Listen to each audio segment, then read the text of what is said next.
Alright, so due to COVID-19, Fast and Furious 9 has been postponed to next year.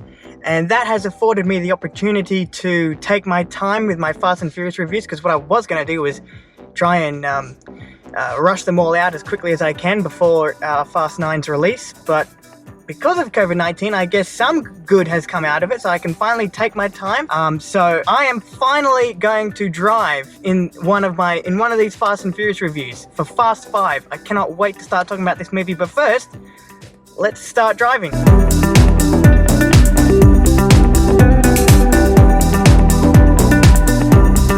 Alright, so to start off this review, I just wanted to say that this movie has some pretty iconic scenes in it.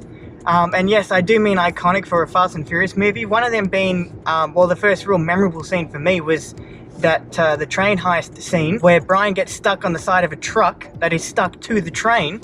Dom has to come by and save him, essentially, and they end up driving off a cliff.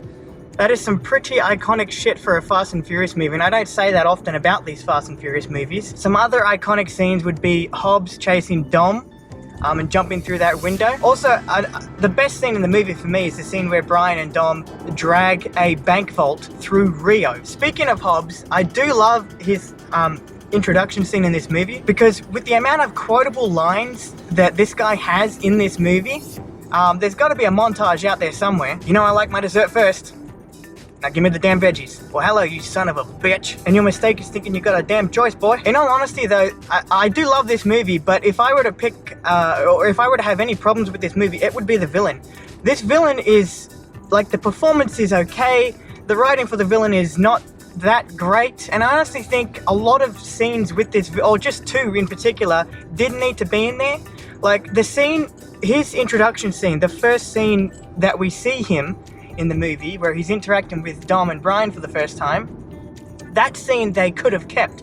But the two after that, where it's just him interacting with people and stuff like that, like these two scenes, they didn't need to keep them in there. They could have honestly just taken them out, and he would have felt more like a menacing presence if he was just this mysterious figure that we rarely ever see. Nevertheless, he's an alright villain. I've seen better villains in the Fast and Furious franchise, which we'll get to in future Fast and Furious reviews. I'll tell you now though, you can really tell when you really love something, a movie or whatever it is, by how much you love the little things. Like with the Fast and Furious movies, specifically the first one and especially this one, the little things that I love about this movie is when they're all hanging out, having a barbecue, just chatting away.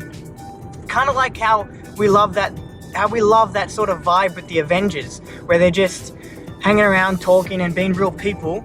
I love that shit with the Fast and Furious movies, especially with this movie.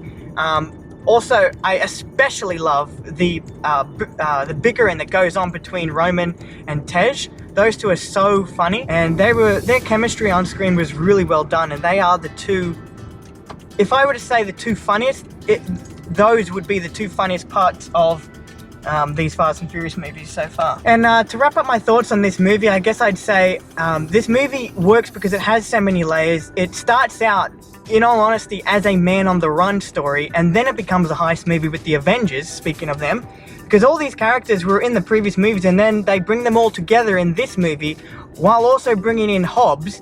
All those elements just mash together so well. And to clarify my thoughts on Fast and Furious 4, I still loved that movie, and I still reckon that it sort of brought the franchise back on track, but did something a little different as well by going a little bit more over the top. So I still think Fast and Furious 4 is the reason why we have Fast and Furious the way it is now, but this movie just took it even further with all the elements that I just mentioned. But I guess that's it for my review for Fast 5. It's been fun and challenging trying to drive and talk to you guys at the same time. If you've noticed in any of my videos, I have a hard time looking into the camera lens sometimes. And this video is just screwed up. Like, I can barely look at you guys. But I guess this is kind of alright. It's good practice. I said I would drive in this video, and that's what I did. So I guess I will see you in my review for Fast and Furious 6. Yeah, I'll see you in that video.